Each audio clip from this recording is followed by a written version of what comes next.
Ladies and gentlemen, coming to you from the Colonial Dungeon, this is the Court Martial Podcast! Introducing your host for this evening, he has a bald spot on the top of his head, and he weighs in tonight at a number you don't need to know. He is the Colonial Loudmouth, Sean McCarty! And welcome once again to another Court Martial Podcast. I am, as always, your Colonial Champion, Sean McCarty. Now, we am coming to you today with a lot of things to talk about, as we always do, because we have never been short for words on this podcast. But one thing we are not going to talk about is the elephant in the room, and I'm going to tell you why. Because everybody else is talking about the elephant in the room. And obviously, it's a big deal. And it obviously is something that we're all handling in different ways. And I think we're actually rallying together a little bit to handle this as a community. And I hope that continues. My deal now, though, is to make sure that there is content out there that does not involve everything surrounding what's going on, right? So I'm going to limit what I speak of here on this Court Martial Podcast, unless it's something so inextricably major that it must be addressed. I'm leaving that out of these conversations for the sake of just having something different to listen to. We're going to talk about AEW a little bit. We're going to talk about my territorial deep dive. We got a match of the week on that, right? And we got a hell of a superstar spotlight. So let's get this going. And the first thing we're going to talk about is AEW and some recent signees. And as of the time of recording, which is this Thursday, to be released you're either hearing this on Friday or Saturday, and I'm not sure which one yet, but it depends on how far I get into editing this thing. But in any event, All Elite Wrestling had two major debuts on what could be their last show until this whole situation is over. Matt Hardy debuted as the fifth member of the Elite to take on in Blood and Guts to take on the Inner Circle, and Brodie Lee showed up as the Exalted One of the Dark Order. And now, for those of you who are expecting me to go in depth on both of those debuts, I'm going to full disclaim, like usual, I did not watch this show because I do not watch actual modern pro wrestling on a weekly basis. I don't catch it the way that I did, and as a result, I've just been doing other things, but I did go back and watch the clips, and they both were actually seemed to make some decent impression. I think the fact that Brodie Lee came out looking like Matt Hardy, at least with the long trench coat and all that, I thought that was a great little tease for the fans. I really don't want to speak about either of these debuts and where they're headed. Because there really is no certainty as to where things are heading. But I want to talk about something more important about this idea. And it's that AEW has been obtaining talent at a level that has really been impressive over the past several months when it comes to Jeff Cobb and Colt Cabana and Matt Hardy and Brodie Lee, and the list is going to continue to expand. And it's kind of ironic when you think about it, because you see, they're taking a lot of guys that seem to know what they're doing and have a little more serious tone to themselves, to some description. And I say that because, some people like changing certain things about them and not others. But it goes to show that it's very much seeming to probably Tony Khan and a lot of these guys that, hey, maybe these more reputable stars or these people who actually know how to work are going to end up drawing us more money than some of the outlaw people that we've picked up, who have all been relegated to AEW Dark because they can't cut it on the main show, so they've all been kind of hidden, obstructed from view. And because they listen to their fans, they are eventually going to have to just trim some of this fat and cut some of these people from Dark. As much as they wanted to give them a chance, they just didn't test well with the public, and that's something that they're going to have to attune to. And they're going to have to understand that they need guys who can wrestle and who look convincing and seem convincing, even amidst whatever gushy BS that they put into. But it seems like AEW is starting to develop an actual roster of some consequence. And that's not to say that it's perfect, and that's not to say that it's not going to improve, and that's not to say we're not going to see some stupid BS, because that's what pro wrestling is now, is stupid BS. Not all of it, but, you know, but with all the good wrestling comes stupid BS, so you kind of got to take the bad with the good, like we always have for all of pro wrestling's existence. But now some of that bad is straight up just insulting, and the other bad is just bad. So, but in any event, I think that seeing Matt Hardy and Brodie Lee show up on the other side to really try and bolster AEW's chances, I really do think that AEW is starting to develop a better product. It's not they're getting the idea. You know, if you heard my promotion on Revolution, on AEW Revolution review from the Totally Awesome Gaming channel, if you didn't see that, you should check it out. I'll put the link in the description. You know, adding people like Matt Hardy and Brodie Lee only bolsters their draft stock. The way that I feel about this, it's that it's only adding people who are going to highly contribute to this deal and highly contribute to this situation, because I think that Brodie Lee's got a lot more to offer now that he's been released.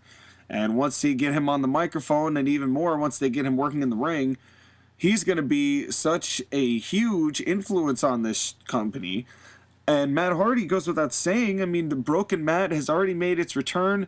We're going to see all sorts of different types of things from Matt. I'm sure he's going to wrestle a little bit, but I'm sure he's going to also try to help the young guys get over.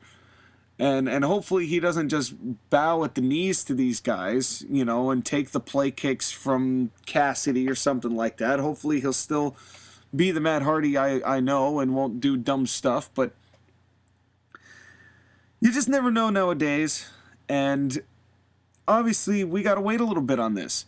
But if that's a cliffhanger of Brodie Lee debuting and Matt Hardy debuting, what a cliffhanger to end out on, because now you don't know what's going to happen with these guys. You got two new faces, you got some time to actually take some moment and breathe, you've got some best ofs that you could be playing up until this thing has died down, you can have a crowd again.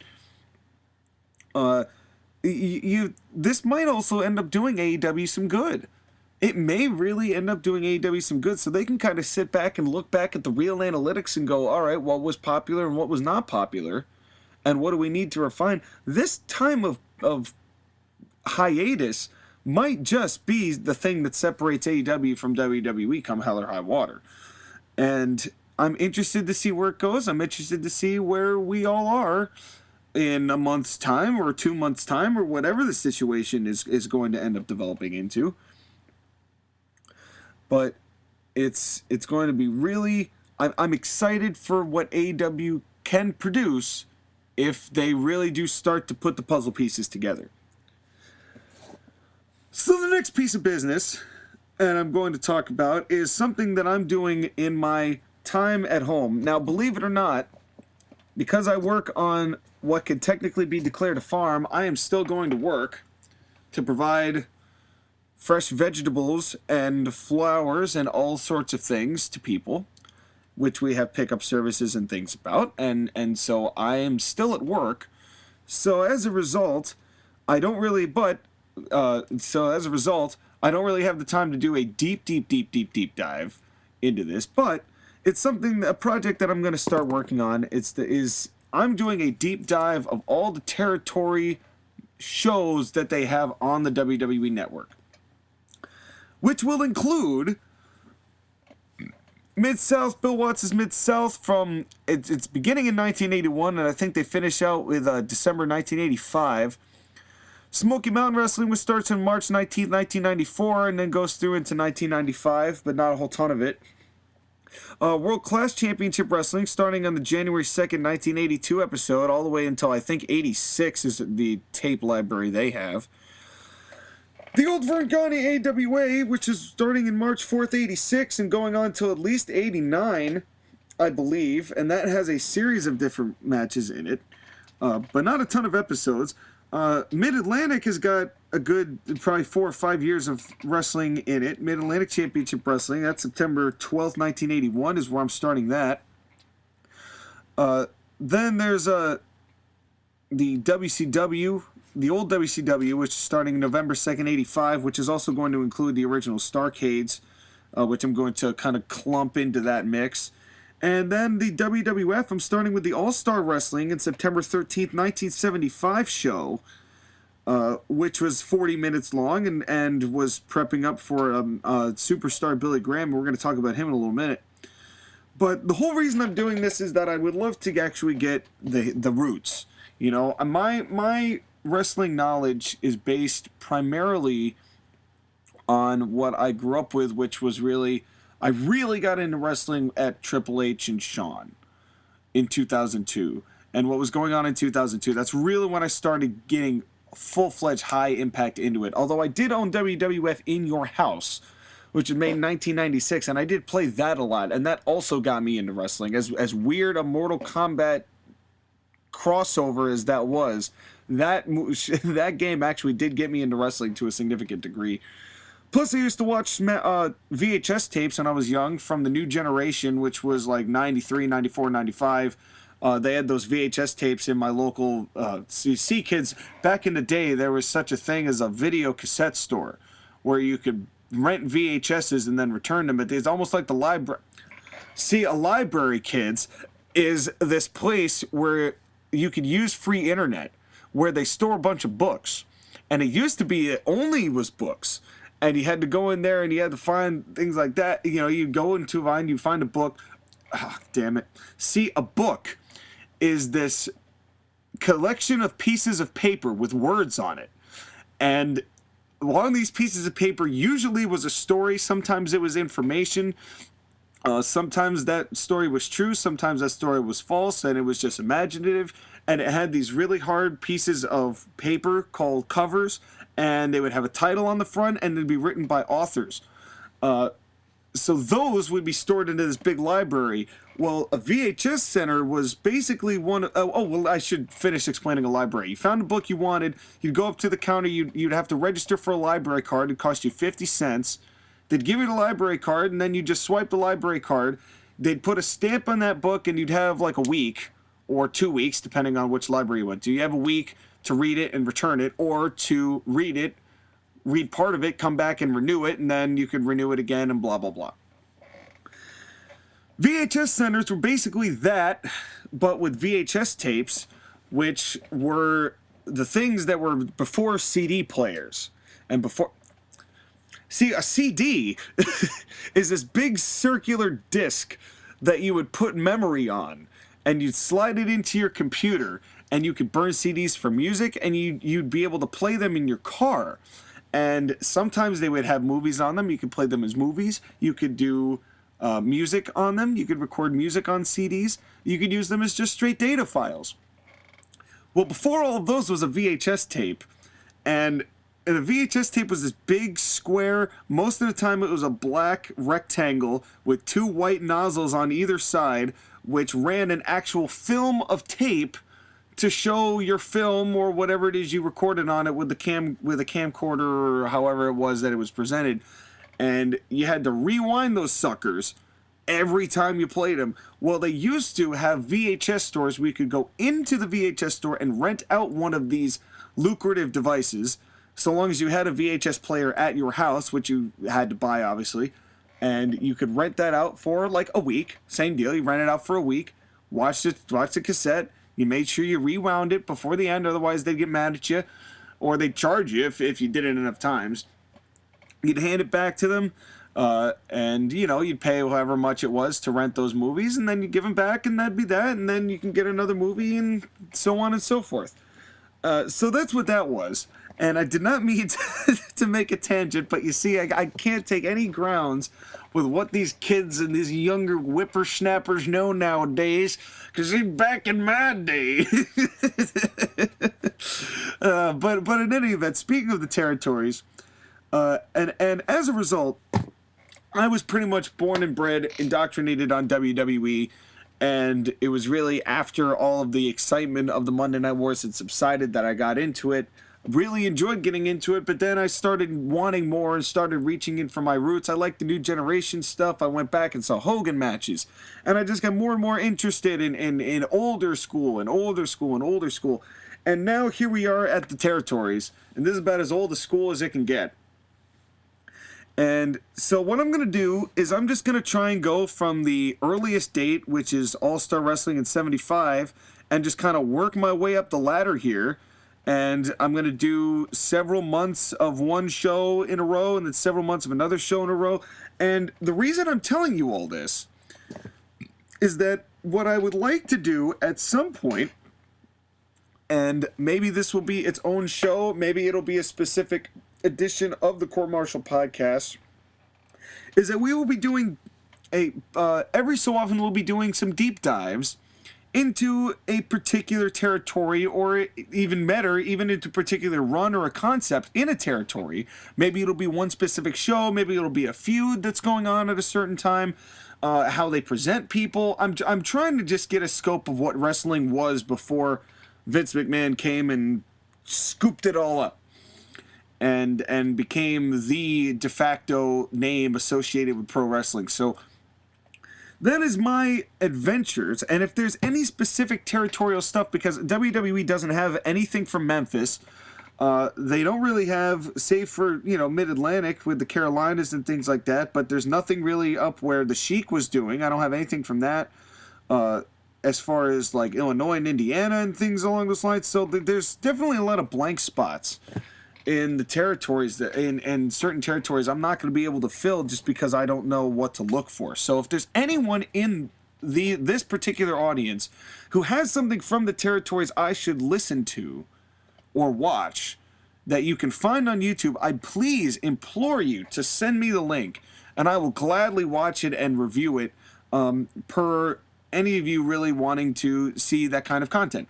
But I am going to talk a bit about the territories as I continue to listen to them, but of course that's not going to be the only subject I talk about, because the wide world of professional wrestling is just that. It's a very wide world, and it's something that I'm excited to deep dive into the territories. Eventually, I'd like to deep dive into New Japan as well. I'd also like to deep dive into British wrestling a little bit. There's a lot of wrestling I don't know that I'd like to actually catch up on, and we'll have to see where it all heads, but excuse me.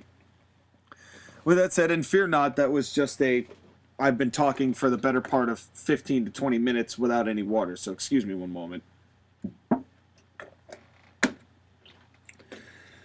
So up next comes our match of the week.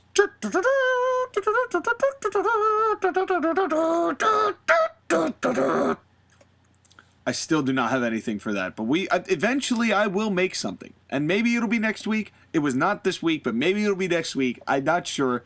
We'll see if I remember or not. This week, you thought our deep dive into the territories was big last week when we went into Crusher Darso in Mid-South. Well, I went further. So speaking of that All-Star Wrestling event on September 13th, 1975, the Worldwide Wrestling Federation, the WWF, which still had Vince McMahon on commentary alongside Antonino Rocca, who I felt so bad for, because every time he said something, he meant what he said, but you can barely hear him. His accent is so thick that he goes off on what he's talking about, and you kind of sit there and you're like, dude, what? And I couldn't help but laugh because his accent was just so incredibly thick. But I have nothing but respect for Antonino Rocca. It was just funny because it was really on McMahon. And now I realize why McMahon likes keeping people silent for a good portion of the matches, because Vince McMahon never did any commentary.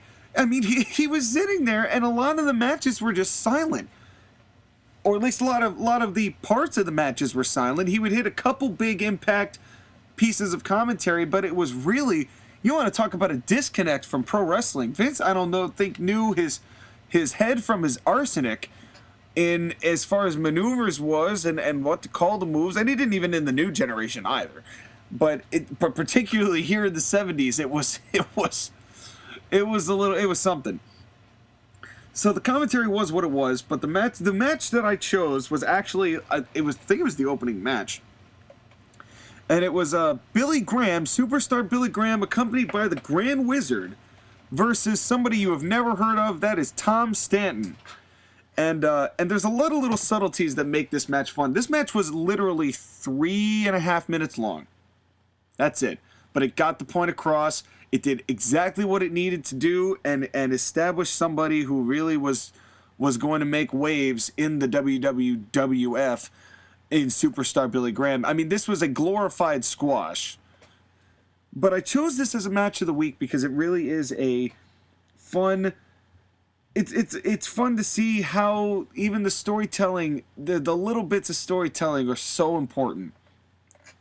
Like, for example, Billy Graham gets in, he's got this big, really tight form-fit shirt, he's doing a jillion poses, and he's got the bleach blonde hair. I mean, this is Hulk Hogan. I mean, this is Hulk Hogan before Hulk Hogan was a thing.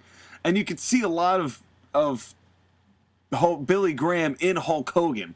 Now that I've seen this promo, I'm like, oh, I see where he got a lot of this stuff from. Because Billy Graham, I mean, that's basically the shtick. I mean, he basically took the shtick and made it Hulkamaniac instead of just being the superstar. But what's amazing to me is that,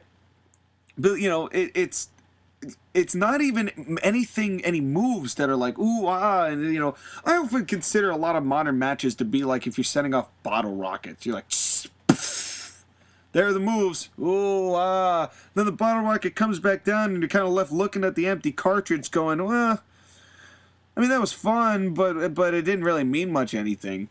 Whereas a match like this, it's like, you see, I don't want to call it matches like this, there's a little bit more to it. It's like you're almost like, I don't want to say knitting a sweater, but it is almost knitting a sweater, like getting the first patches going in, like trying to get something revved up like a diesel engine. You're really starting to rev up a diesel engine. It takes a minute to warm up, but once you get it warmed up, these things run a long time. And and Superstar Billy Graham had a hell of a run in this. And this is really, you could tell this was when he was really getting good. I mean, everything about this was good. Tom Stanton, the poor guy, really was just there to get Billy Graham over. This was also early in the show as well. But Billy Graham goes to take off the shirt, and like the Grand Wizard's trying to help him. He tells the Grand Wizard to take the shirt off of him because he's not going to do it.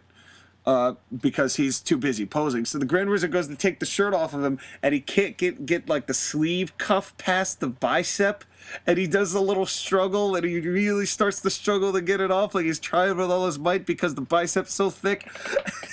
It's just like a goofy moment, but it was funny. And Superstar Billy Graham is a heel at this point, and a pretty conniving guy, which worked for him. It really did, especially because Bruno was the penultimate babyface at the time, who was the WWF champion, and obviously one of the most legendary runs in the history of pro wrestling. And this was pretty much just kicks and punches, like it was before. There was a couple shoots into the ropes, go things down, and before too long, Billy Graham hits a bear hug, and immediately Tom Stanton starts tapping out and throws him down, and then afterwards just takes a few extra kicks to just do the job. Actually, I don't know if it was a bear hug that finished the match. I think it was a bear hug.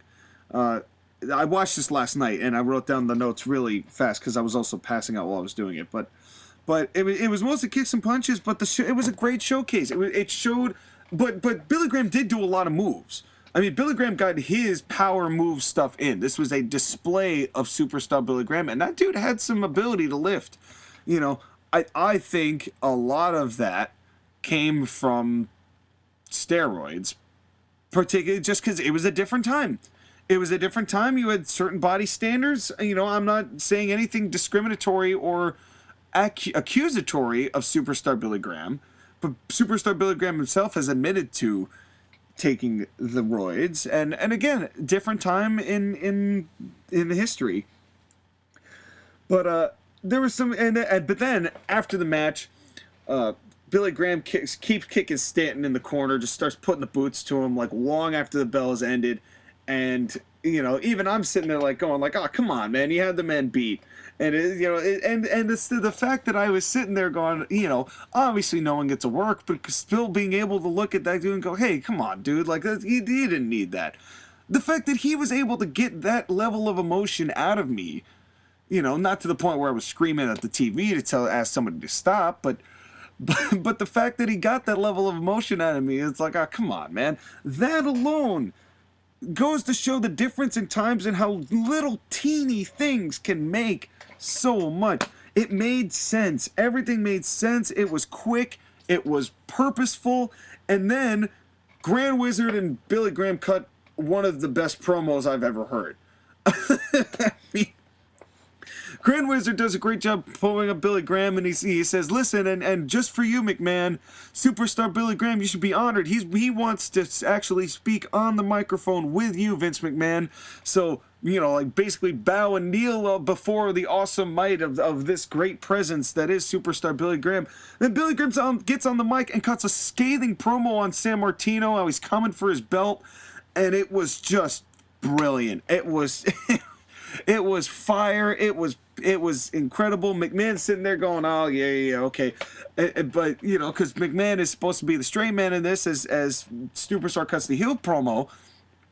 And then, more and more, Vince McMahon, and then he goes to say something else, and they have to go to a commercial break. And Billy Graham is still yelling at Vince McMahon and at the camera as it fades to black and then resurfaces with another match. But it was everything and anything what pro wrestling is supposed to be. Doesn't have to be big, doesn't have to be long, doesn't even have to have a lot of moves in it. But God, it was fun. It was entertaining. It was just Billy Graham beating up a dude, poor Tom Stanton, and then going and aiming towards a bigger money drawing match with Bruno Sammartino down the line. This is pro wrestling at its apex. Brilliant stuff here. 1975. I'm just saying, folks, if you really want to learn why you should appreciate the modern wrestlers more, go watch some territory stuff. You might be surprised. You might be surprised at what you like. A lot of these people who the younger audience who likes just the moves, blah, blah, blah, I think you might enjoy some of the older stuff if you gave it a try and took the move part of it out of why you like it. I know that's going to be hard for some of you, but it's worth a shot. An interesting thing here, because I've been doing this deep dive, it turns out that most places that I found, at least it was in Mid-Atlantic, and it was in Mid-South, and it was in the AWA, and it was in the old WCW until like 1993, 1994? I forget when they finally nixed that rule that if you were thrown over the top rope, if you threw somebody over the top rope, you were automatically disqualified. The only place that doesn't do this in the territories is the WWF, is Vince Sr.'s territory. Because I think it was the match right after this that had Lou Albano as a manager, and I forget, it was, again, another two guys who you otherwise wouldn't know. And I'll have to, actually, I'll see if I can pull it up here, because I had this, I was looking this up a second ago. This is a good time to mention that next week on the show, we are going to have a guest on it. You have heard this man before. It is the man who owns Totally Awesome Gaming, and my good friend Josh Ageddon is going to be here. We're going to talk about a whole variety of different things. We're going to do a superstar spotlight on a man who's about to compete for a World Heavyweight Championship. And you are also going to have us talk about a certain match coming up from the 2000s, and I haven't quite specified which one it is going to be yet because I want to give a teaser, but it's going to be a little more up to date. We're going to do a match from the 2000s, and I would say it's going to be from the early 2000s. It's going to be from the early 2000s, but it's going to be something that it's going to be worth reviewing. And plus, we're going to talk about a variety of other topics. So get ready for that. The match was this is going to be a difficult one to pronounce, but it's Baron Mikel Skiluna or Skikluna. I don't know. I think I botched that pretty hard. Versus Manuel Miranda. Again, like I said, two people who you wouldn't have known. And that one was fine. It was just a very interesting thing because it was the over-the-top rope. It was because everywhere else that would have been a disqualification, but apparently the Northeast just did not care about that. And that just happened to be the rule that stuck. And now, most wrestling fans see so much over-the-top rope deals that it's like they don't even blink at it now. When that used to be a plot device, and interesting fun. We'll have to see the different territories' rules. See what the house rules are and what distinctions we can make between them. Because I'm already seeing some stylistic differences, so it'll be interesting to see what happens there. And now, with that match of the week, we go on to our final segment of the night, or the day, or the afternoon. I don't know when you're listening to this. Whenever it is you're listening to this, we're going to talk about The Undertaker. Now, this was sent in on special request from Derek Winston, who is a friend of mine who is receiving a shout out here. And it may be Derek Winston Ruiz. I'm not sure. I'm not sure. He's got like 7 different types of names, and he's in a group chat of mine, and we change names all the time with the nickname thing. So you know who you are. You know who you are. Here's your shout out. Thank you for coming up with this idea. The Undertaker is one of the most respected pro wrestlers ever, and it's very easy to see why. He, as a WWE guy, changed the game as far as,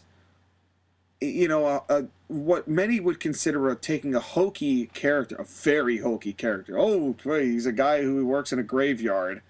Whoa, that's real intimidating. Ooh. Just some schlub who mows the lawns at the gravesite. But he took this, like, the very hokey character and then turned it into the most prolific wrestling character of all time. And I'm not saying gimmick, wrestling character. There's a difference between a gimmick and a character.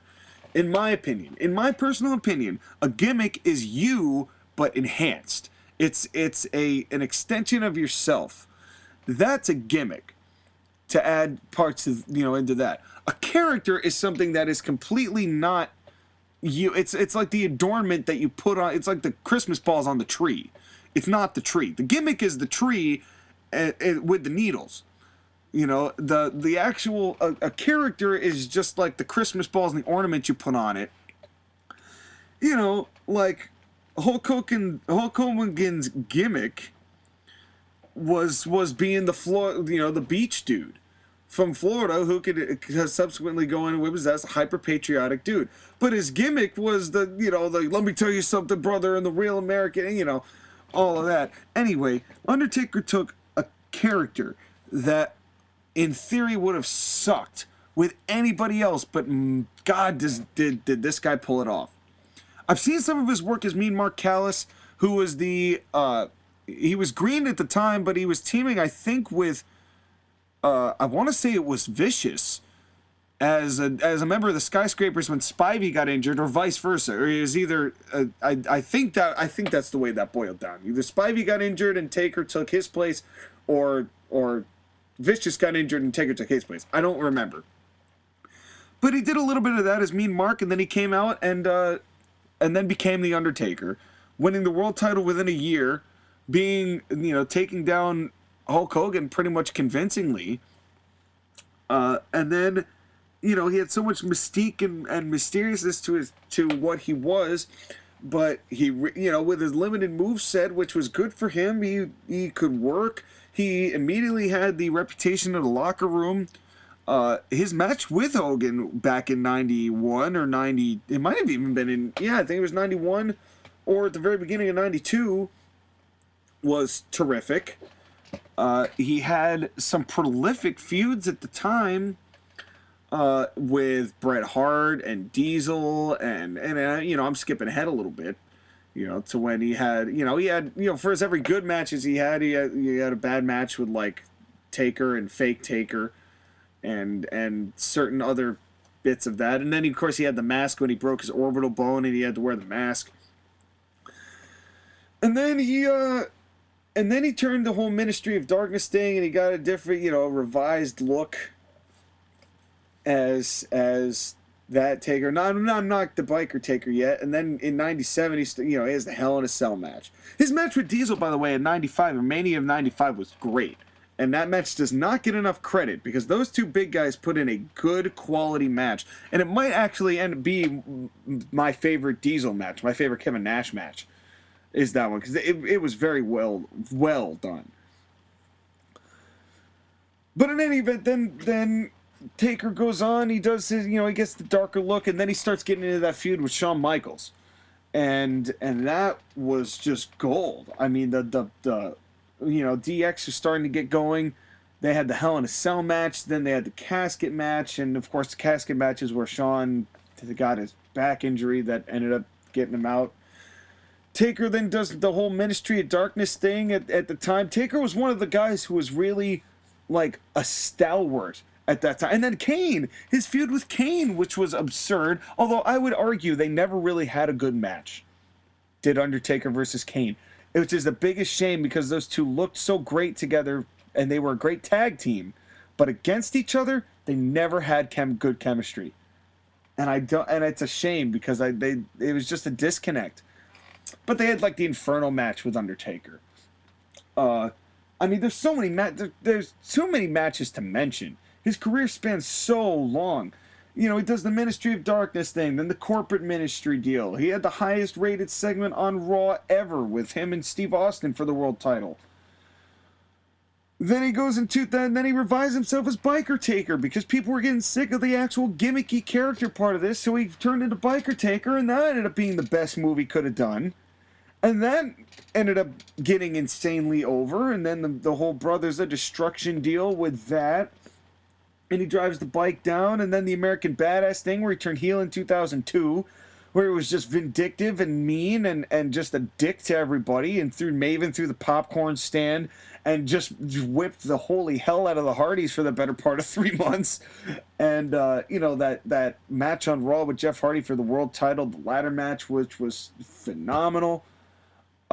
And that's, and I'm glossing over so much. Of course, the invasion angle, he was a stalwart for the invasion angle, even though he had to do that stupid stalker thing with DDP, which would have been just nice if DDP just went at The Undertaker just for going after The Undertaker's sake. But here I am fantasy booking, and we'll do some of that at a different time. Then in 2002, he faces Brock Lesnar in one of my favorite matches ever, which was his 2002 match in Unforgiven against Brock Lesnar, which is the one where it was a double disqualification. The ref threw the match out, and then they did the angle with him later where he broke his arm, and they did the Hell in a Cell match, which was tremendous. And then he gets into 2003, he does like a biker chain match with Lesnar. He does the feud with Cena. Then he goes into the feud with McMahon. Comes back as the character in 2004 with Paul Bearer, and Paul Bearer is going to get his own superstar spotlight, by the way, because I as much as I'd like to pair these two together, there's a lot about William Moody I would like to talk about beyond just his impact as Paul Bearer. Because he really has a lot of different things to contribute as well. It's he is truly a phenomenal person and phenomenal talent. So we're going to talk about Paul Bearer another time. But it's worth mentioning that Undertaker would not have gotten where he was without Paul Bearer, who really was a vital part of what he was to become and what he became. And then he got buried, and then Paul Bearer got buried in oatmeal, which was supposed to be cement. And for those of you who did not know what that was, it was oatmeal. I'm going to uphold kayfabe in my wrestling match of the week, but I do not care if you didn't know that there, because obviously they couldn't actually bury his ass in concrete. With that match with the Dudleys, which was just odd. And then the Stalwart of SmackDown winning the title, this feud with Batista in 2007. his feud with Mysterio in 2010. I mean, and then just the streak. Nobody. And then he made more reputation off the streak alone. Then, of course, the match that broke the streak. And now we're at a weird place with Undertaker.